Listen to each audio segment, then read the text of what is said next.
Heavenly മെലഡീസിൻ്റെ പുതിയ എപ്പിസോഡിലേക്ക് ഏവർക്കും സ്വാഗതം. ഇന്ന് ഒത്തിരി സന്തോഷമുണ്ട്. നമ്മളൊക്കെ കാത്തിരുന്ന നമ്മുടെയൊക്കെ പ്രിയപ്പെട്ട, നമ്മുടെ എന്ന് പറയുമ്പോൾ തന്നെ കേരള ജനത, ലോകം മുഴുവൻ നെഞ്ചിലേറ്റിയ ഒരു വലിയ സംഗീതജ്ഞനായിട്ടുള്ള ഒരച്ഛനാണ് എൻ്റെ മുമ്പിലിരിക്കുക. പ്രിയപ്പെട്ട സവരിയൂസ് അച്ഛൻ. അച്ഛൻ ഒരുപക്ഷെ നമ്മളേറെ ഇഷ്ടപ്പെട്ടു തുടങ്ങിയത് മാപ്പിളപ്പാട്ട് പാടുന്ന ഒരു സുന്ദരനായിട്ടുള്ള അച്ഛൻ. അച്ഛൻ്റെ പാട്ടുകൾ സുന്ദരം, അച്ഛൻ്റെ ശബ്ദം സുന്ദരം. നമുക്കിന്ന് അച്ഛൻ്റെ വിശേഷങ്ങളിലൂടെ കടന്നു പോവാം. അച്ഛാ, ഈശ്വമിശിഹായ്ക്ക് സ്തുതിയായിരിക്കട്ടെ. സുഖമായിരിക്കുന്നല്ലേ അച്ഛാ? അച്ഛൻ്റെ ഞാനാണെങ്കിൽ പോലും എനിക്ക് ആദ്യത്തെ ഉള്ളൊരു സന്തോഷം പറയാമല്ലോ. സോഷ്യൽ മീഡിയയിലൂടെ അച്ഛനെ അങ്ങനെ ഒത്തിരി കണ്ടിട്ടുണ്ടെങ്കിലും ആദ്യമായിട്ടാണ് ഈ ഫ്ലോറിൽ വെച്ച് അതിൻ്റെ സന്തോഷം ഞാൻ ഉള്ളറിഞ്ഞറിയിക്കുകയാണ്. കുറേ നാളെ ഇങ്ങനെ കോൺടാക്ട് ചെയ്യണം, കാണണം എന്നൊക്കെ കരുതിയിരിക്കുകയായിരുന്നു. അച്ഛൻ മാപ്പിള പാട്ടുകളിലൂടെയാണ് സുന്ദരമായി പാടിക്കൊണ്ടാണ് അച്ഛനിങ്ങനെ എല്ലാവരും തന്നെ, ഞാനടക്കമുള്ള എല്ലാവരും ശ്രദ്ധിക്കുകയും സ്നേഹിക്കാൻ തുടങ്ങിയത്. നമുക്ക് ആ വിശേഷം പറഞ്ഞ് തന്നെ തുടങ്ങിയാലോ. ആദ്യമായിട്ട് അച്ഛനെയും അച്ഛൻ്റെ പാട്ടുകൾ കേൾക്കുകയും മറ്റ് ചാനലിലൊക്കെയുള്ള അച്ഛൻ്റെ പ്രോഗ്രാംസ് കാണുകയൊക്കെ ചെയ്തിട്ടുണ്ട്. ഒത്തിരി സന്തോഷം അച്ഛനെയും ഈ പറഞ്ഞതുപോലെ ഇവിടെ വെച്ച് നേരിട്ട് കാണാൻ സാധിച്ചതിൽ, ഈ ഹെവൻലി മെലഡീസ് എന്ന പരിപാടിയിലൂടെ നമുക്ക് ഒന്നിക്കാൻ സാധിച്ചതിൽ ഒരു വലിയ സന്തോഷം. ദൈവത്തിന് നന്ദി പറയുന്നു. അച്ഛൻ നല്ല വാക്കിൽ ഇങ്ങനെ ഒത്തിരി ഇപ്പം ഇച്ചിരി പുകഴ്ത്തിയൊക്കെ പറഞ്ഞപ്പോൾ എനിക്കൊരു സംശയം, ഇത്രയൊക്കെ ഉണ്ടോ പറയാനും മാത്രം? ഒട്ടും പുകഴ്ത്തില്ല കേട്ടോ. അല്ല, സംഗീതജ്ഞൻ എന്ന് പറയാനുള്ള ഒരു അത്രയൊന്നും ഞാൻ ആയിട്ടില്ല. അത് എളിമ കൊണ്ട് പറയുന്നതല്ല, അതൊരു ഫാക്റ്റാണ്. കാരണം പാട്ടിഷ്ടമാണ്, എല്ലാത്തരം പാട്ടുകളും കേൾക്കാറുണ്ട്, പാടാൻ ശ്രമിക്കാറുമുണ്ട്. മാപ്പിളപ്പാട്ടിലേക്ക് ശരിക്കും വെച്ചാൽ അതിന് മാത്രമായിട്ട് അങ്ങനെ സ്റ്റിക്ക് ഓൺ ചെയ്തതല്ല, അതിനൊരു ചരിത്രമുണ്ട്. ചരിത്രം എന്ന് പറയാൻ കാരണം, ഞാനൊരു മ്യൂസിക് കോഴ്സ് ചെയ്തിരുന്നു സറാംപൂർ യൂണിവേഴ്സിറ്റിയുടെ കീഴിൽ. അപ്പോൾ അതിൽ നമുക്കൊരു സെമിനാർ പ്ലസ് ഒരു തീസിസ് ഉണ്ട്. അപ്പോൾ എല്ലാവരും എൻ്റെ കൂടെയുള്ള അച്ഛന്മാർ, മറ്റ് അൽമായ സഹോദരങ്ങളൊക്കെ അസാധ്യമായിട്ടുള്ള മ്യൂസിഷ്യൻസാണ് എല്ലാം. അവരൊക്കെ എല്ലാം വലിയ വലിയ ടോപ്പിക്കുകളാണ് ചെയ്യുന്നത്. അപ്പോൾ എനിക്ക് എപ്പോഴും എൻ്റെ ഒരു ഇഷ്ടം വിഷയം എന്ന് പറയുന്നത് സാധാരണക്കാർക്ക് പ്രാപ്യമായ കാര്യങ്ങൾ ചെയ്യുക, സാധാരണക്കാരിലേക്ക് ഇറങ്ങുക എന്നുള്ളത് എൻ്റെ ഒരു താല്പര്യമുള്ളൊരു കാര്യമാണ്. അത് ക്രിസ്തു മാർഗ്ഗം. അതാണ് അച്ഛൻ എപ്പോഴും എടുത്തു നോക്കിയോ, ഈ സാധാരണക്കാരായിട്ടുള്ള ആളുകൾ എപ്പോഴും എൻജോയ് ചെയ്യുന്ന പാട്ടുകൾ എന്ന് പറയുന്നത് ഒരു ഫോക്ക് എലമെൻ്റ് ഉള്ള പാട്ടുകളാണ്. നാടോടി പാട്ടുകൾ, നാടൻ പാട്ടുകൾ. എന്തുകൊണ്ടാണ് നാടൻ പാട്ടുകൾക്ക് ഇത്ര പ്രചാരം? ജാതി മത ഭേദമന്യേ എല്ലാവരും പാടും. അപ്പം അങ്ങനെ എന്തെങ്കിലും ഒന്ന് ചെയ്യണം എന്നുള്ളൊരു ചിന്തയിലാണ്. അപ്പം നമ്മുടെ സുറിയാനി ക്രിസ്ത്യാനികൾക്ക്, അച്ഛനറിയാമല്ലോ, നമ്മുടെ തെക്കൻ കേരളത്തിൽ ഉള്ള ആളുകൾക്ക് ഈ മധുരം വെപ്പ്, പ്രത്യേകിച്ച് ജ്ഞാനായ അധിപതിരാസന, ചന്ദൻ ചാർത്ത്, മൈലാഞ്ചിയുണ്ട്. അപ്പോൾ ആളുകൾക്ക് ഭയങ്കര കൗതുകമാണ്. നമ്മുടെ അവിടെ ആർക്കും അങ്ങനെ കൗതുകമില്ല. പക്ഷേ ഈ മലബാറിലേക്കൊക്കെ വന്ന് ഈ മുസ്ലിം സഹോദരങ്ങൾക്ക് നമ്മൾ മൈലാഞ്ചി ഉണ്ടെന്ന് പറയുമ്പോൾ അവർക്കൊരു കൗതുകമാണ്. അപ്പം ഞാൻ മൈലാഞ്ചി പാട്ടുകൾ പാടിയിരുന്നു. ഒരു കുറേ മ്യൂസിഷ്യൻസിന് വേണ്ടിയിട്ട് ട്രാക്ക്, പ്രത്യേകിച്ച് നമ്മുടെ പഠന കാലഘട്ടത്തിലൊക്കെ നമുക്കൊരു ഒരു ഇൻകം ജനറേഷൻ മാർഗ്ഗമായിരുന്നു അത്, സെമിനാറിലായിരുന്ന കാലപ്പം. അപ്പോൾ ഞാൻ കുറേ ട്രാക്ക് പാടിയിട്ടുള്ളപ്പം ചില പാട്ടുകൾ, ട്രഡീഷണലായിട്ടുള്ള ഈ പാട്ടുകൾ, മാപ്പിളപ്പാട്ടുകൾ പാടിയപ്പോൾ നമ്മുടെ പാട്ടുകൾ, പ്രത്യേകിച്ച് സുറിയാനി പാട്ട് നമുക്കുണ്ടല്ലോ, നമ്മൾ ആ ഒരു ട്രഡീഷനിൽ വളർന്ന ഒരാളായതുകൊണ്ട് ആ പാട്ടുകളുമായിട്ട് ഇതിന് ഒരുപാട് സാമ്യം എനിക്ക് പാട്ടുകൾക്കുണ്ട്. പ്രത്യേകിച്ച് നമ്മുടെ പരിചമുട്ട്, ചന്ദൻ ചാർത്തിൻ്റെ പാട്ടുകൾ, മൈലാഞ്ചി പാട്ടുകൾ, മാർഗംകളി പാട്ടുകൾ, കോൽകളി പാട്ടുകൾ. അപ്പോൾ ഈ പാട്ടുകൾക്കൊക്കെ ഒരു സമാനത എനിക്ക് പലപ്പോഴും ഫീൽ ചെയ്തിട്ടുണ്ട്, അതിൻ്റെ വൃത്തത്തിലും അതിൻ്റെ ആ ഘടനയിലും ഒക്കെ. അപ്പോൾ അങ്ങനെ വന്നപ്പോൾ ഞാൻ ചിന്തിച്ചു, നമ്മുടെ നസ്രാണി മാപ്പിളമാരുടെ ട്രഡീഷണലായിട്ടുള്ള പാട്ടുകളും വടക്കൻ മലബാറിലെ ട്രഡീഷണൽ മാപ്പിള പാട്ടുകളുമായിട്ടൊരു കമ്പാരിറ്റീവ് സ്റ്റഡി. അങ്ങനെ വി എം കുട്ടി മാഷ്, അതായിരുന്നു അച്ഛൻ്റെ തീസിസ് അല്ലേ? അതെ. അപ്പോൾ എന്നെ ആദ്യം അതിനകത്ത് എല്ലാവരും, ഈ മാപ്പിളപ്പാട്ടെന്ന് പറയുമ്പോൾ എല്ലാവരുടെയും ഒരു ചിന്ത അത് മുസ്ലിം ആളുകളുടെ ഒരു പാട്ടാണ്. യെസ്, ഓഫ് കോഴ്സ്, കാരണം ഏറ്റവും കൂടുതൽ അതിൽ സംഭാവന ചെയ്തിരിക്കുന്നവരാണ്. പക്ഷേ മലബാറിലുള്ള അമുസ്ലിമുകളായ ആളുകളും, ഇവൻ ആദ്യകാലത്ത് ഇതിന് മുഴുവൻ കോഡ്സ് ക്രിയേറ്റ് ചെയ്തിരുന്നത് ഇവിടെയുള്ള CSI, അതുപോലെ കത്തോലിക്ക, നമ്മുടെ ലാറ്റിൻ രൂപതയിലെയൊക്കെ അന്നത്തെ വളരെ ഗ്രേറ്റ് ആയിട്ടുള്ള മ്യൂസിഷ്യൻസാണ് ഇതിനെല്ലാം കോഡ് പ്രോഗ്രഷൻ ചെയ്തിട്ടുള്ളത്. അവർ കോൺട്രിബ്യൂട്ട് ചെയ്തിട്ടുണ്ട്. അതുകൊണ്ടാണ് ഈ മേജർ സ്കെയിലുള്ള പാട്ടുകൾക്കൊക്കെ നമ്മുടെ സുറിയാനി എക്കാറ, അതായത് നമുക്ക് സുറിയാനിക്കാർക്കൊരു പ്രത്യേക സംഗീത ശാഖയുണ്ട്, അതിന് ഈ ബേസ് ഗാസോ എന്നാണ് പറയുന്നത്, സിറിയൻ മ്യൂസിക്. അപ്പോൾ അതിലെ 8th ടോൺ എന്ന് പറയുന്നതുമായിട്ട് ഒരുപാട് സാമ്യമുണ്ട് ഈ മാപ്പിളപ്പാട്ടിൻ്റെ മേജർ കോഡിലുള്ള പാട്ടുകൾ. അപ്പോൾ ഇതൊക്കെ നമ്മുടെ ഉള്ളിലുള്ളത് കൊണ്ട് ഇത് ഒന്ന് പഠിക്കണമെന്നുള്ളൊരു താല്പര്യത്തിൽ ഞാനിങ്ങനെ വായിച്ചു, പഠിച്ചു. അങ്ങനെയാണ് ഞാൻ ഈ മാപ്പിളപ്പാട്ടിൻ്റെ ഇതിലേക്ക് വരുന്നത്. ഒരു അവിചാരിതമായിട്ട് മലബാറിലൊരു വീട്ടിൽ പാടി. അത് അന്ന് ഈ പറഞ്ഞ പോലെ ഒരു ഫോണിൽ ഷൂട്ട് ചെയ്തു, വാട്സപ്പ് ഗ്രൂപ്പുകളിൽ പ്രചരിച്ചു, വൈറലായി, അത് ഫേസ്ബുക്കിൽ ഇട്ടു. അപ്പം ഞാൻ സത്യത്തിൽ, കാരണം എൻ്റെ പേടിയെന്ന് വെച്ചാൽ പ്രത്യേകിച്ച് സൊറിയാനിക്കാരെ സംബന്ധിച്ചിടത്തോളം, ഞാൻ യാക്കോബായ സഭയിലൊരു അച്ഛനാണ്. അപ്പോൾ നമുക്ക് ഭയങ്കര ചിട്ടകളും നോമ്പ് നമസ്കാരം, പ്രത്യേകിച്ച് റിലീജിയസ് ആണ്. ഞാൻ ഒരു ആശ്രമസ്ഥനാണ്. അപ്പം വിവാഹിത പട്ടക്കാരെക്കാട്ടിലും കുറച്ചുകൂടി സ്ട്രിക്റ്റ് ആയിട്ട് ഇതെല്ലാം ഒബ്സർവ് ചെയ്യേണ്ടവരാണ്. അപ്പം പറഞ്ഞു വിടും കഴിഞ്ഞു എന്ന് വിചാരിച്ച് ഞാൻ എൻ്റെ സോഷ്യൽ മീഡിയ, എൻ്റെ ഫേസ്ബുക്കൊക്കെ അങ്ങ് ഡീആക്ടിവേറ്റ് ചെയ്തു. അപ്പോൾ എൻ്റെ ചിന്ത, ഞാൻ ഡീആക്ടിവേറ്റ് ചെയ്താൽ ഈ വൈറലായതൊക്കെ അങ്ങ് മാഞ്ഞു പോകുമെന്നുള്ളതാണ് എൻ്റെ അന്നത്തെ ടെക്നിക്കൽ നോളജ് എന്ന് പറയുന്നത്. പക്ഷേ എൻ്റെ ബിഷപ്പ് അത് ഭയങ്കര പോസിറ്റീവായിട്ട് എടുത്തിട്ട് പിതാവിൻ്റെ പേജിൽ അത് ഷെയർ ചെയ്ത്, I M so proud about my clergy എന്ന് പറഞ്ഞിട്ട്, അതൊരു സന്തോഷമായിരുന്നു. പിന്നെ ഫ്ലവേഴ്സ് പോലെ ഒരു ചാനലിലേക്ക് വിളിച്ചു, കോമഡി ഉത്സവം പ്രോഗ്രാമിൽ വന്നു. അങ്ങനെയാണ് ഇപ്പം അച്ഛൻ പറഞ്ഞതുപോലെ അതൊരു സത്യസന്ധമായ കാര്യമാണ്. കാരണം ജാതി മതഭേദമന്യേ നമ്മുടെ അച്ഛൻ അങ്ങനെ ഒരു ഫീലിലേക്ക് വന്നു. അങ്ങനെയാണ് ഈ ഒരു എന്താ പറഞ്ഞേ, ഒരു പബ്ലിക് ഒരു അക്സെപ്റ്റൻസ് കിട്ടിയത് ആ ഒരു പാട്ടിലൂടെയാണ്, മാപ്പിളപ്പാട്ടിലൂടെ. വളരെ ഇൻഫോർമേറ്റീവാണ് അച്ഛൻ്റെ, വളരെ ആധികാരികതയാണ്. എനിക്ക് തോന്നുന്നത് അച്ഛൻ്റെ ഈ എപ്പിസോഡുകളൊക്കെ വളരെ ഭംഗിയുള്ളതാണ്, അത് ഉറപ്പാണ്. പറയുന്ന കാര്യങ്ങളിലൊക്കെ ആധികാരികതയുണ്ട്, സ്റ്റഡി ചെയ്തിട്ടുള്ളതാണ്, ഹിസ്റ്ററി അറിയാവുന്നൊരു അച്ഛനാണ്. നമുക്ക് കൂടുതൽ വിശേഷങ്ങൾ അറിയാം. എനിക്ക് തോന്നുന്നു അത് മുമ്പ് അച്ഛൻ്റെ ആ ഒരു മനോഹരമായ, ഇതോട് ചേർന്ന് പോകുന്ന ഒരു മനോഹരമായ ഗാനം കേട്ടുകൊണ്ട് തന്നെ ആകട്ടെ ഇനിയുള്ള കാര്യങ്ങൾ. സത്യമണാള സുന്ദരനേ പ്രിയനാഥനേ, സദയമിഹേ എഴുന്നള്ളുക നീ പ്രിയകാന്തയെ വേൾക്കാൻ. സത്യമണാള സുന്ദരനേ പ്രിയനാഥനേ, സദയമിഹേ എഴുന്നള്ളുക നീ പ്രിയകാന്തയെ വേൾക്കാൻ. മുല്ലമലരുകളിൽ നറുമണമുള്ളൊരു ലജ്ജിതേ, മണവാട്ടി സഭയെ വരൂ നീ അവനോടു ചേർന്നിടുവാൻ. മാൻമിഴികളിലൂറും മാണിക്യങ്ങളെ നീക്കി മണവാട്ടി സുമുഖി സുന്ദരി തിരുസഭയെ നീ വന്നാലും. അഗ്നിസമൻ അതിശോഭിതന മഷിഹാമിൻ മണവാളൻ, അവനോടു ചേരൂ കന്യകയെ നീ ധന്യയതാം നൂനം. അഗ്നിസമൻ അതിശോഭിതന മഷിഹാമിൻ മണവാളൻ,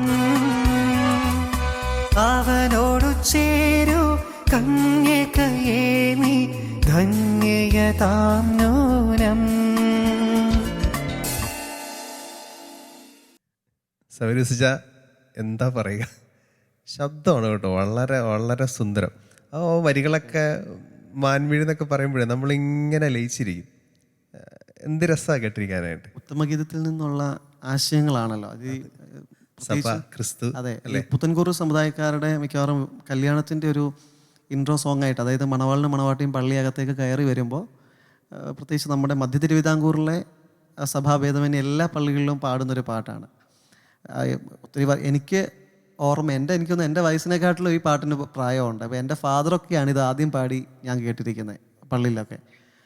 ലിറിക്സ് ആരാന്ന് അറിയാൻ പാടില്ല, പക്ഷെ എന്നാൽ പോലും ഇത് ഭയങ്കര ഈ പാട്ട് കേൾക്കുമ്പോൾ നമുക്കൊരു കല്യാണവും വിരുന്നും ഒക്കെ. ഞാനിതിനു മുമ്പ് കേട്ടിട്ടില്ലായിരുന്നു, പക്ഷെ ഇപ്പം ഞാൻ ഇടയ്ക്കിടയ്ക്ക് കേൾക്കുന്ന ഇതുപോലെ തന്നെയായിരിക്കും അല്ലേ, വീണ്ടും വീണ്ടും വീണ്ടും നമ്മളിലൂടെ മറ്റുള്ള ആൾക്ക്. അതെ, ഒരുപാട് പാട്ടുകൾ അങ്ങനെ വരാറുണ്ടല്ലോ അച്ഛാ. അതായത് ചിലപ്പം ഈ പാട്ട് വൈറലായി കഴിയുമ്പോഴായിരിക്കും ഞാൻ അച്ഛൻ്റെ ലിറിസിസ്റ്റ് വന്നിട്ട് നമുക്ക് ചിലപ്പം താഴെ വന്ന് കമൻറ്റ് ചെയ്യാറുണ്ട്, ഞാൻ ഇന്ന വർഷം ചെയ്ത പാട്ടാണ്. അങ്ങനെ എനിക്കുണ്ട് ചില പാട്ടുകളൊക്കെ അങ്ങനെ പാടിയതിൻ്റെ നമ്മുടെ യൂട്യൂബിൽ താഴെ വന്ന് അവർ കമൻറ്റ് ചെയ്യാറുണ്ട്. പിന്നെ നമ്മളവരെ വിളിച്ച് ഒരു നന്ദിയൊക്കെ പറയാറുമുണ്ട്. ഒത്തിരി സന്തോഷം അച്ഛാ. അച്ഛാ, നമ്മ വീടിനെ പറ്റിയൊക്കെ ഒന്ന് പറയുമോ അച്ഛാ? അച്ഛൻ്റെ വീട് അച്ഛൻ, ഞാൻ ജനിച്ചു വളർന്നത് ചെങ്ങന്നൂര്, ആലപ്പുഴ ജില്ലയിലെ ചെങ്ങന്നൂർ അടുത്ത്. ഒരേ ജില്ലക്കാരാണ്. അതെ, ഒരേ ജില്ലക്കാരാണ്. പ്രയാർ എന്ന് പറയുന്ന സ്ഥലത്താണ് ഞാൻ ജനിച്ചു വളർന്നത്. ബദനി സ്കൂളിലായിരുന്നു, അല്ലെങ്കിൽ മലങ്കര നമ്മുടെ തിരുവല്ല അതിരൂപതയുടെ സ്കൂളിലും കോളേജിലും ഒക്കെ തന്നെയാണ് എൻ്റെ വിദ്യാഭ്യാസം എല്ലാം കഴിഞ്ഞിരിക്കുന്നത്. പിന്നെ അത് കഴിഞ്ഞിട്ട് ഞാൻ ആശ്രമത്തിൽ ജോയിൻ ചെയ്തു. ആശ്രമത്തിൽ ജോയിൻ ചെയ്ത് കഴിഞ്ഞിട്ട് പിന്നീടുള്ള നമ്മുടെ പല പല സ്ഥലങ്ങളിലായിരുന്നു ഫോർമേഷൻ. അച്ഛൻ അറിയാമല്ലോ ഫോർമേഷനും കാര്യങ്ങളുമൊക്കെ. വീട്ടിൽ എനിക്ക് അപ്പ മരിച്ചു 2 വർഷമായി. അമ്മയും അനുജനും അനുജൻ്റെ ഭാര്യയും ഒരു മോളുമാണ്. അതാണ് കുടുംബം. അത് ജനിച്ചു വളർന്ന കുടുംബം. ഞാനിപ്പോൾ ആയിരിക്കുന്ന കുടുംബം എന്ന് പറയുന്നത് ഞങ്ങളുടെ മോർ ഗ്രിഗോറിയോസ് ദേറ, അതായത് മല്ലപ്പള്ളി അടുത്ത് ആനിക്കാട് എന്ന് പറയുന്ന സ്ഥലത്താണ് ഞാൻ താമസിക്കുന്നത്. അവിടെ നമുക്ക് നിരണം, ഞങ്ങൾ യാക്കോബായ സുറിയാനി സഭയുടെ നിരണം ഡയോസസിൻ്റെ കീഴിലാണ് ഭാഗം. അവിടെ ഗ്രിഗോറിയോസ് ദേറയിലാണ്. ദേറ എന്ന് പറഞ്ഞാൽ അച്ഛൻ അറിയായിരിക്കുമല്ലോ, ആശ്രമത്തിലെ അച്ഛനാണ്. അതെ അതെ അതെ, കോയൻ്റെ അച്ഛൻ കീഴിലാണ്. അതെ. അപ്പം ഞങ്ങൾക്ക് bishop doctor Geevarghese more Coorilos ആണ്, കൂർലോസ് പിതാവിൻ്റെ കീഴിലാണ് നമ്മുടെ ആശ്രമം. പാട്ട് എൻ്റെ ഫാദറും പാടുമായിരുന്നു, അതുപോലെ തന്നെ തബല കൊട്ടുമായിരുന്നു. സംഗീതം ചാച്ചനെന്നാണ്. അതെ, എൻ്റെ ഗ്രാൻഡ് ഫാദർ പാടും, ഫാമിലി പാടും അച്ഛാ. പൊതുവെ അത്യാവശ്യം എൻ്റെ അപ്പൻ്റെ കൂട്ടത്തിൽ എല്ലാവരും തന്നെ. അനിയൻ പാടും, അവൻ ഗിറ്റാർ പ്ലേ ചെയ്യും. അവര് സൗദി അറേബ്യയിലാണ്. അപ്പോൾ അവനും കുഴപ്പമില്ല. പക്ഷെ പറഞ്ഞ പോലെ ഇപ്പം ഞാൻ പറഞ്ഞായിരുന്നു ലീവിന് വരുമ്പോൾ നമുക്ക് ഒരുമിച്ചൊരു പാട്ട് ചെയ്യാം. അവന് കോൺഫിഡൻസ് ഇല്ല. അപ്പം പാടും, കൊയറിലുണ്ടായിരുന്നു, പാടുന്ന ആളാണ്, തരക്കേടില്ല. പേരെന്താണ്? അജീഷ്. നമ്മളുടെ ആശ്രമങ്ങളോട് ചേർന്ന് നമ്മൾ പുറത്തു പോയി അങ്ങനെ വലിയ മിനിസ്ട്രി എന്നുള്ളതിനപ്പുറമായിട്ട് നമ്മുടെ ആശ്രമത്തിൽ തന്നെ പ്രാർത്ഥനയും ഇങ്ങനെയുള്ള, അതായത് അഗതികളായവരെ സംരക്ഷിക്കുന്ന കിടപ്പ് വേണ്ടിയിട്ടാണ് നമ്മൾ ആ ഭവനം. ഇപ്പം ഞങ്ങൾക്ക് എല്ലാം കൂടി 10 അന്തേവാസികളുണ്ട്. 2 വർഷമായിട്ടുള്ളൂ നമ്മളത് തുടങ്ങിയിട്ട്. പിന്നെ എൻ്റെ ഒരു പേഴ്സണൽ മോട്ടീവ് എന്ന് പറഞ്ഞാൽ, ഞാൻ പട്ടമേറ്റ അച്ഛനായി വന്ന സമയത്ത് ഞാൻ ഒരമ്മച്ചിക്ക് തൈലാഭിഷേകം കൊടുക്കാനായിട്ട് പോയി. രോഗീലേപനത്തിന് പോകുമ്പോൾ അമ്മച്ചി 13 വർഷമായിട്ട് കിടപ്പാണ്. അപ്പോൾ എന്നോട് പറഞ്ഞു, അച്ഛാ ഞങ്ങളുടെ ഈ അന്ത്യോക്യൻ ക്രമത്തിൽ ഈ പ്രാർത്ഥനകൾ മുഴുവൻ രോഗസൗഖ്യത്തെക്കുറിച്ചാണ് അതിനകത്ത് പറഞ്ഞത്. നമ്മുടെ സിറോ മലബാറിലും അങ്ങനെ തന്നെയാണല്ലോ. അപ്പോൾ ആ പ്രാർത്ഥന കേട്ടിട്ട് ഈ അമ്മച്ചി അവസാനം പറഞ്ഞാൽ, എനിക്ക് ആയുസ്സിന് വേണ്ടി അച്ഛൻ പ്രാർത്ഥിക്കേണ്ട, ഞാൻ മരിക്കാൻ വേണ്ടി പ്രാർത്ഥിക്കണം എന്ന് പറഞ്ഞു. നല്ലൊരു മരണം. കാരണം ആ അമ്മച്ചി താമസിക്കുന്ന വീട് ഭയങ്കര ലക്ഷറിയസ് ആയിട്ടൊരു വീടാണ്. ആ സമയത്ത് നമുക്ക് ഈ വാട്സപ്പും ഇതൊന്നും അത്ര ആക്റ്റീവ് അല്ല. പക്ഷേ ഈ സ്കൈപ്പിലൂടെ നമുക്ക് ലാപ്ടോപ്പ് കാണാം. അമ്മച്ചി നോക്കാൻ ഒരു ഹോം നേഴ്സ് ഉണ്ട്, ഫുഡ് ഉണ്ടാക്കാനും ഹൗസ് മാനേജ്മെൻറ്റിന് വേറെ 3 ജോലിക്കാരുണ്ട്, എല്ലാം ഉണ്ട്. മക്കളൊക്കെ വിദേശത്താണ്. അപ്പോൾ അമ്മച്ചിക്ക് തൃപ്തമല്ലാത്തതുകൊണ്ടാണ് മരിക്കണമെന്ന് പറയുന്നത്. അല്ലാതെ കർത്താവിനോട് ചേരണം എന്നുള്ള പ്രത്യാശയിലല്ല. ഈ ഭൂമിയിലെ ജീവിതം ഇങ്ങനെ കിടന്ന് നിരാശ ഭൗതിക സാഹചര്യങ്ങളും, പക്ഷേ അമ്മച്ചി സംതൃപ്തയല്ല, കാരണം നിരാശയാണ്. അപ്പം എനിക്ക് പെട്ടെന്ന് അതൊരു ബുദ്ധിമുട്ടായിരുന്നു. കാരണം ഞാൻ ചെയ്ത ശുശ്രൂഷയുടെ കുറവ് കൊണ്ടാണോ ഇങ്ങനെ പറഞ്ഞത്. എൻ്റെ ഫസ്റ്റ് ഞാൻ കൊടുക്കുന്ന തൈലാഭിഷേകമാണത്. അപ്പോൾ എൻ്റെ ഗുരു അച്ഛനാണ്, എന്നെ അങ്ങോട്ട് അച്ഛൻ ഡെലിഗേറ്റ് ചെയ്യുക. അപ്പം ഞാൻ വന്നിട്ട് എൻ്റെ ഗുരു അച്ഛനോട് പറഞ്ഞു, അച്ഛാ എനിക്കത് ഭയങ്കര ബുദ്ധിമുട്ടായിട്ട് തോന്നി. അപ്പം അച്ഛൻ പറഞ്ഞു, അച്ഛാ അത് അച്ഛൻ്റെ കുഴപ്പം കൊണ്ടല്ല, മനുഷ്യൻ പ്രത്യാശയില്ലാത്തത് കൊണ്ടാണ്. അപ്പോൾ അന്ന് ഞാൻ ചിന്തിച്ച എൻ്റെ ഒരു മനസ്സിൽ വന്ന ആശയമാണ് ആളുകളെ നല്ല മരണത്തിന് ഒരുക്കുക എന്നുള്ളത്. അതൊരു വളരെ ഇമ്പോർട്ടൻ്റ് ആയൊരു കാര്യമാണ്, വലിയൊരു മിനിസ്ട്രിയാണ്. അതെ, നല്ല മനസ്സോടെ എല്ലാം കർത്താവ് പറഞ്ഞ പോലെ സകലവും പൂർത്തിയായി എന്ന് പറഞ്ഞ ആ അനുഭവത്തിൽ ആത്മാവിനെ നമ്മൾ ദൈവകരങ്ങളിൽ സമർപ്പിക്കുന്ന തരത്തിൽ ആളുകളെ ഒരു പീസ്ഫുൾ ഡെത്തിന്, നമ്മൾ നല്ല അന്ത്യത്തിന്, ഞങ്ങളുടെ കുർബാനയിലൊരു പ്രാർത്ഥനയുണ്ട്, കർത്താവെ നല്ല ഒരു അന്ത്യത്തിന് ഞങ്ങളെ യോഗ്യരാക്കണമേ. അപ്പം പണ്ട് നമ്മൾ പ്രസംഗത്തിലൂടെ പറയുന്നത് ഇന്ന് ജീവിതത്തിൽ ശരിക്കും രുചിച്ചറിയുകയാണ്. അതെ, വലിയൊരു മിനിസ്റ്റർ അഭിമാനം തോന്നുന്നു. നമുക്ക് അങ്ങനെയാണെങ്കിൽ ഒരു അച്ഛൻ്റെ ഒരു പാട്ടും കൂടി നമുക്കിപ്പോൾ കേൾക്കാം.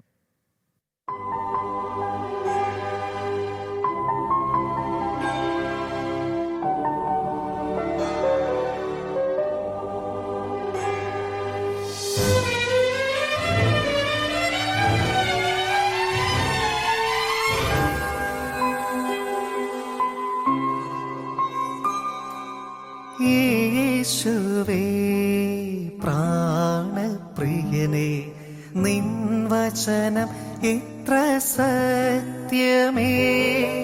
യേശുവേ പ്രാണപ്രിയനേ, നിൻ വചനം എത്ര സത്യമേ.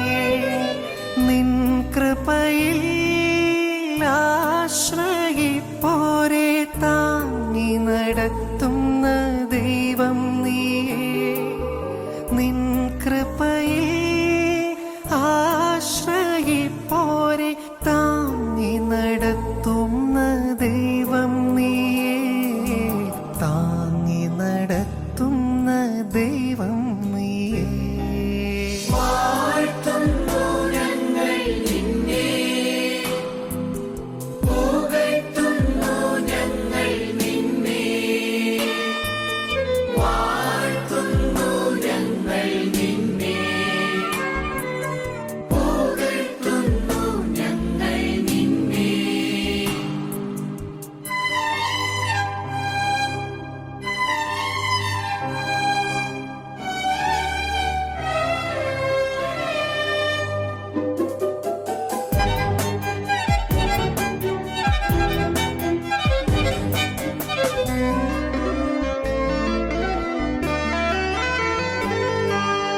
ഒരു നാളും പിരിയാത്ത നൽ സഖി നീ, നിൻ കൃപയത്രേയൻ ആശ്രയം.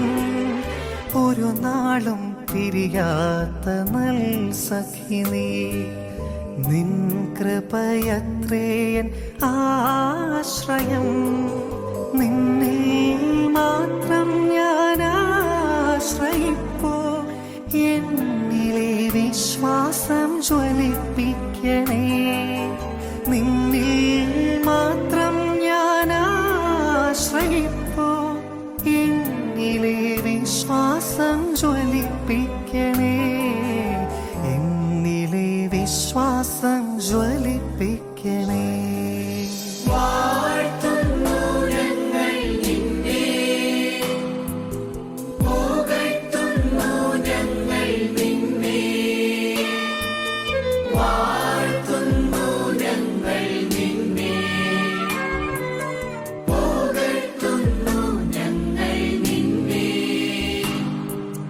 യേശുവേ പ്രാണപ്രിയനേ, നിൻ വചനം എത്ര സത്യമേ.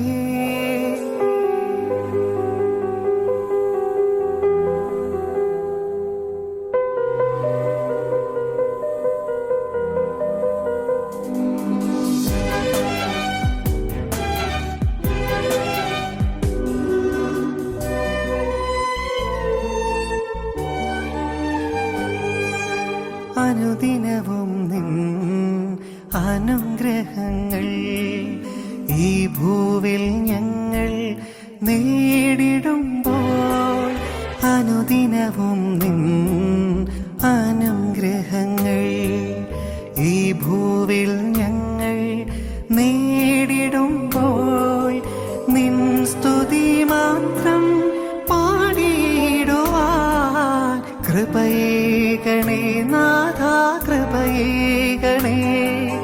നിൻ സ്തുതി മാത്രം പാടിയിടുവാൻ കൃപയേകണേ നാഥ, കൃപയേകണേ. കൃപയേകണേ നാഥ, കൃപയേകണേ. യേശുവേ പ്രാണപ്രിയനേ, നിൻ വചനം എത്ര സത്യമേ. നിൻ കൃപയെ ആശ്രയിപ്പോരെ താങ്ങി നടത്തുന്ന ദൈവം നീയേ, താങ്ങി നടത്തുന്ന ദൈവം നീയേ.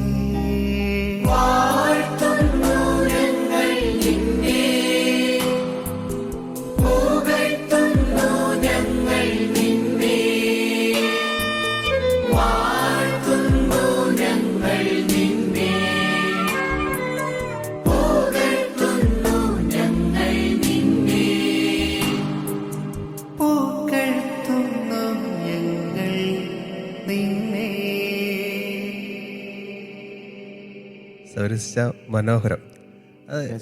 ഓരോ വാക്കുകൾക്ക് കൊടുക്കുന്ന ഫീല് അത് പറയാതിരിക്കാൻ വയ്യ. ഇതിൻ്റെ വരികൾ സുന്ദരം, സംഗീതം സുന്ദരം, ഓർക്കസ്ട്രേഷൻ വളരെ മനോഹരം. ഈ ഗാനം ഒന്ന് പറഞ്ഞേ ചേച്ചാ. ഇത് ഇപ്പം ഞാൻ കുറേ പാട്ടുകൾ നമ്മുടെ ഫിലിം സോങ്സൊക്കെ ഇങ്ങനെ, അത് കോവിഡിൻ്റെ ഒരു സമയത്ത് ലിറ്റർജിയുടെ പാട്ടുകളൊക്കെ പാടാൻ പോകുന്ന സമയത്ത് ഇങ്ങനെ ലെഷർ ടൈമിൽ ചെയ്തായിരുന്നു അൺപ്ലഗ്ഡ്. അപ്പം അങ്ങനെ ചെയ്തപ്പോൾ ഒരുപാട് ആളുകൾ നമ്മളെ ഭയങ്കര നെഗറ്റീവായിട്ട് കമൻറ്റ് ചെയ്യാൻ തുടങ്ങി. അത് ക്രിസ്ത്യൻ നമ്മുടെ കമ്മ്യൂണിറ്റിയിൽ നിന്ന് തന്നെയുള്ള കുറേയൊക്കെ ഫേക്ക് ഐഡിയകളിൽ നിന്നൊക്കെയാണ്. അറിയാമല്ലോ അച്ഛനും ഈ ഒരു ഇതിൽ നിൽക്കുന്നതുകൊണ്ട് അച്ഛന് മനസ്സിലാവും സൈബർ അറ്റാക്ക് പർപ്പസ്ഫുള്ളി ആയിരുന്നു. അപ്പോൾ അങ്ങനെ ഇരുന്ന സമയത്താണ് ഞാനിങ്ങനെ പാടാതെ അങ്ങനെ ആയപ്പോൾ ബി ഓർക്കസ്ട്ര അവരാണ് ഇത് ചെയ്തത്. ബിനോയും നമ്മുടെ എല്ലാ സഹോദരങ്ങളാണല്ലേ? അവർ സഹോദരങ്ങളാണ്. നമ്മുടെ ലാറ്റിൻ കൊല്ലം ഡയസസിലെ അവിടുത്തെ അറിയപ്പെടുന്ന മ്യൂസിഷ്യൻസ് ആണ്. യൂട്യൂബ് ചാനലുണ്ട്, എല്ലാവരുടെ എല്ലാ പാട്ടുകൾക്കും ക്വാളിറ്റി. അതെ, എനിക്കറിയാം എൻ്റേതാണ് അത്, സ്വന്തമാണെന്നൊക്കെ ആളുകൾ പറഞ്ഞുകൊണ്ടിരുന്നത്. പക്ഷേ അവർ ബേസിക്കലി സൗണ്ട് എഞ്ചിനീയേഴ്സ് ആണ്. കീബോർഡും ഹാർമോണിയവും ഗിറ്റാറും ഒക്കെ പ്ലേ ചെയ്യും. നല്ല മ്യൂസിഷ്യൻസ് ആണ് അവർ. അപ്പോൾ അവർക്ക് ഓൺ സ്റ്റുഡിയോയും ഉണ്ട്. അവർ അല്ലാതെ ഗാനമേളയ്ക്കൊക്കെ സൗണ്ടും കൊടുക്കുന്നതാണ്.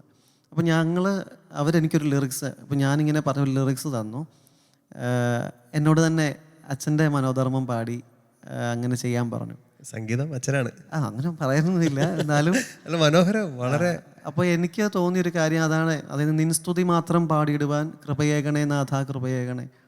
അങ്ങനെ അതൊരു പ്രാർത്ഥന പോലെയാണ്. കാരണം നമ്മളൊരിക്കലും വെച്ചാൽ ഈ പാട്ടുകൾ എന്ന് പറയുന്നത് എല്ലാം സംഗീതം ദൈവമാണ് എന്നാണ് ഞാൻ വിശ്വസിക്കുന്നത്. ആദിയിൽ വചനം ഉണ്ടായിരുന്നു, വചനം ദൈവത്തോടു കൂടിയായിരുന്നു, ആ വചനം ദൈവമായിരുന്നു. അപ്പോൾ വചനമാണ്, വചനത്തിൻ്റെ അല്ലെങ്കിൽ വാക്കുകൾക്കകത്ത് സപ്തസ്വരങ്ങളാൽ ഈണം വരുമ്പോഴാണല്ലോ സംഗീതം ജനിക്കുന്നത്. അപ്പം ഞാൻ അതുകൊണ്ടാണ് സംഗീതം ഈശ്വരനാണ്, ദൈവമാണെന്ന് പറയുന്നത്.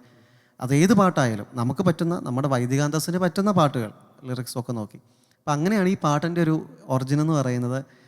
ഒരു എന്താ പറയുന്നത്, നമ്മൾക്ക് കിട്ടിയ അപമാനത്തിൽ നിന്ന് അല്ലെങ്കിൽ നമുക്ക് കിട്ടിയ ചില വെല്ലുവിളികൾക്കുള്ളൊരു മറുപടി പോലെ നിൻസ്തുതി മാത്രം പാടിടുവാനാണ് എൻ്റെ ജീവിതം, അല്ലെങ്കിൽ അതാണ് എൻ്റെ പ്രയോറിറ്റി എന്ന് പറഞ്ഞതാണ് ഈ പാട്ട്. എൻ്റെ പ്രയോറിറ്റി എപ്പോഴും പാട്ടായിരുന്നു വെച്ചാൽ. അതിനകത്ത് ഞാൻ ഒരിക്കലും, ഒത്തിരി പേര് എനിക്ക് ഇപ്പം അച്ഛനറിയാമല്ലോ, യൂട്യൂബ് ചാനലിൽ നിന്ന് വരുമാനം കിട്ടും, എല്ലാവരും വരുമാനമാണ്. പക്ഷെ ഞാൻ ഈ ഒരു വേദിയിൽ പറയാൻ ആഗ്രഹിക്കുന്ന ഒരു കാര്യം, പ്രത്യേകിച്ച് അച്ഛന്മാർ, സിസ്റ്റേഴ്സ്, നമുക്ക് നമ്മളുടെ ദൈവവിളിയുമായി ബന്ധപ്പെട്ട് പോകുമ്പോൾ നമ്മളെല്ലാം, ഞാനത് ധ്യാനിക്കുന്ന ഒരു വിഷയമാണ്, മധ്യാഹ്നത്തിൽ വീശുന്ന കൊടുങ്കാറ്റിനെയും ഞാൻ ഭയപ്പെടുകയില്ല. 91-ാം സങ്കീർത്തനത്തിൽ ഉച്ചയിലടിക്കുന്ന കൊടുങ്കാറ്റെന്നാണ് നമ്മുടെ വേർഷൻ. ജീവിതത്തിൻ്റെ നമ്മുടെ ദൈവവിളി സ്വീകരിച്ച് മുന്നോട്ട് പോകുമ്പോൾ മധ്യാഹ്നത്തിൽ അല്ലെങ്കിൽ നമ്മൾ നടന്നു നീങ്ങുമ്പം കൊടുങ്കാറ്റുകൾ അടിക്കും. ഈ കൊടുങ്കാറ്റിൽ നമ്മൾ വീഴാതിരിക്കണമെങ്കിൽ ഒന്ന് ദൈവത്തെ മുറുകെ പിടിച്ച് പോകണം, രണ്ട് ദൈവം നൽകിയ സിദ്ധികൾ സാധനയായി അത് മുന്നോട്ട് കൊണ്ടുപോകണം. ഞാൻ സത്യസന്ധമായിട്ട് പറഞ്ഞാൽ എൻ്റെ ക്രൈസിസിലെല്ലാം ഞാൻ പിടിച്ച് നിൽക്കുന്നത്, എനിക്ക് എത്ര ടെൻഷൻ ഉണ്ടെങ്കിലും ഞാൻ നന്നായിട്ട് ഉറങ്ങുന്ന ഒരാളാണ്. എത്ര ടെൻഷൻ വന്നാലും പാട്ട് വിട്ടൊരു പരിപാടിയില്ല. ആ സമയത്ത് ഞാൻ ചിലപ്പോൾ ഫിലിം സോങ്സ് ആയിരിക്കും, ഹിന്ദി ഗസൽസ്, ഉറുദു ഗസൽസ് കേൾക്കാറുണ്ട്. ഞാൻ പറയുന്നത്, നമുക്ക് മണി ആൻഡ് ഫെയിം എന്ന് പറയുന്നത് സെക്കൻഡറിയാണ്, അത് ദൈവം തരും. എൻ്റെ അനുഭവമാണ്. എന്നെ അച്ഛനറിയാമോ, ഞാൻ പാട്ട് പഠിപ്പിച്ച 3 പേരെയും അവർ മത്സരത്തിന് സെലക്റ്റായി, പഠിപ്പിച്ച് എന്നെ ഔട്ടാക്കി. കോംപ്ലക്സുകളുള്ള ഒരുപാട് മേഖലകളുണ്ട്. പക്ഷേ ഞാൻ അതിനകത്ത് ഒരിക്കലും തളർന്നു പോയിട്ടില്ല. ഇത്രയും നേരം അച്ഛൻ എന്നെ കേട്ടും എൻ്റെ പാട്ട് കേട്ടും ഒക്കെ ഇങ്ങനെ ഇരിക്കുകയാണ്. അപ്പോൾ അച്ഛൻ്റെ ഒരു പാട്ടുകൂടി കേട്ടാൽ സന്തോഷമാണ്. ഉറപ്പായിട്ട് വെച്ചാൽ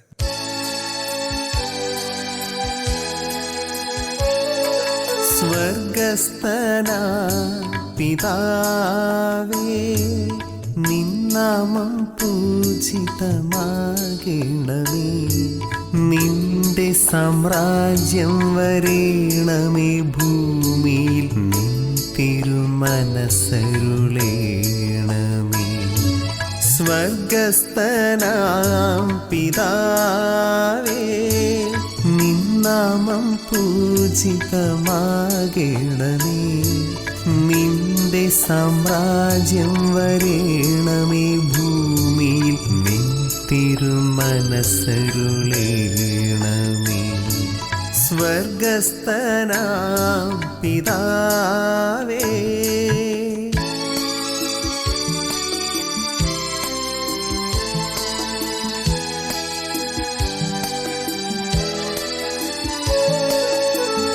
അന്നു വേണ്ട അപ്പം തന്നു നീ ഞങ്ങളെ എന്നെന്നും കാത്തിടണേ.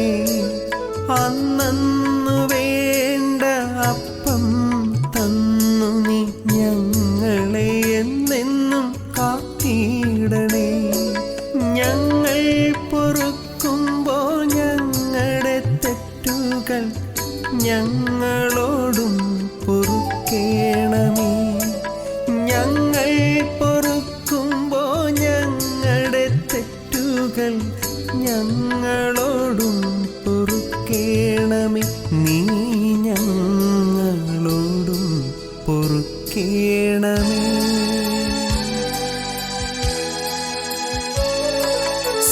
സ്വർഗസ്ഥനാം പിതാവേ, നിന്നാമം പൂജിതമാകേണമേ. നിന്റെ സാമ്രാജ്യം വരേണമേ. ഭൂമിയിൽ നിൻ തിരുമനസ്സരുളേണമേ.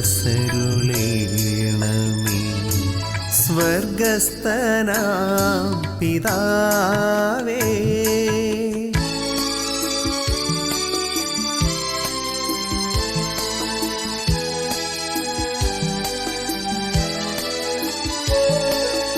എല്ലാ പരീക്ഷയിൽ നിന്നും ഞങ്ങളെ നല്ല വഴിക്കു നടത്തേണമേ. എല്ലാ പരീക്ഷയിൽ നിന്നും ഞങ്ങളെ നല്ല വഴിക്കു നടത്തേണമേ. ദുഷ്ടാരൂപിയിൽ നിന്നും ഞങ്ങളെ രക്ഷിച്ചു കൊള്ളേണമേ. ദുഷ്ടാരൂപിയിൽ നിന്നും ഞങ്ങളെ രക്ഷിച്ചു കൊള്ളേണമേ. നീ രക്ഷിച്ചു കൊള്ളേണമേ. സ്വർഗസ്ഥനാം പിതാവേ, നിന്നാമം പൂജിതമാകേണമേ. നിന്റെ സാമ്രാജ്യം വരേണമേ. ഭൂമിയിൽ നിൻ തിരുമനസ്സരുളേണമേ. സ്വർഗസ്ഥനാം പിതാവേ, നിന്നാമം പൂജിതമാകേണമേ. നിന്റെ സാമ്രാജ്യം വരേണമേ. ഭൂമിയിൽ നിൻ തിരുമനസ്സരുളേണമേ. സ്വർഗസ്ഥനാം പിതാവേ. വിപിനേശ്, ഒത്തിരി സന്തോഷം. ഈ പാട്ട് എനിക്കൊരു നല്ല ഓർമ്മയാണ്. ഓർമ്മയെന്ന് വെച്ചാൽ ഞങ്ങളുടെ വീടിൻ്റെ അടുത്തൊരു വിജയപുരം രൂപതയുടെ ഒരു പള്ളിയുണ്ട്. അപ്പോൾ രാവിലെ ഒരു കാലഘട്ടത്തിൽ നമ്മുടെ ഈ പള്ളികളിൽ നിന്നൊക്കെ രാവിലെ പാട്ട് കേൾക്കുന്നൊരു പതിവുണ്ടായിരുന്നു. അങ്ങനെ കേട്ട പാട്ടുകളുടെ കൂട്ടത്തിൽപ്പെട്ടൊരു പാട്ടാണ് ഈ പാട്ട്. അതുകൊണ്ട് തന്നെ അച്ഛൻ പാടുമ്പം അച്ഛൻ്റെ കൂടെ ഞാനും പാടാൻ ശ്രമിക്കുന്നുണ്ട്. കണ്ണടച്ചൊക്കെ ഇങ്ങനെ പഴയ ആ നമ്മുടെ ഓർമ്മകളിലേക്ക്. ഒത്തിരി സന്തോഷം ഈ പാട്ട് പാടി കേട്ടതിൽ. ഒത്തിരി ഒത്തിരി നന്നായി. പ്രിയപ്പെട്ട സൗരേഷ് അച്ഛാ, ഒത്തിരി ഒത്തിരി നന്ദി അച്ഛാ. ഈ എപ്പിസോഡ് നിങ്ങൾക്ക് എല്ലാവർക്കും ഒത്തിരി സ്നേഹത്തോടെ ഇഷ്ടപ്പെട്ടിട്ടുണ്ട്. സൗരേഷ് അച്ഛൻ്റെ കൂടുതൽ വിശേഷങ്ങളും മനോഹരമായ പാട്ടുകളും നമുക്ക് അടുത്ത എപ്പിസോഡിൽ കാണാം. ഒത്തിരി സ്നേഹത്തോടെ, ഹൃദയപൂർവ്വം നന്ദി. സത്യമണാള സുന്ദരനേ പ്രിയനാഥനേ, സദയമിഹേ എഴുന്നള്ളുക നീ പ്രിയകാന്തയെ വേൾക്കാൻ. സത്യമണാള സുന്ദരനേ പ്രിയനാഥനേ,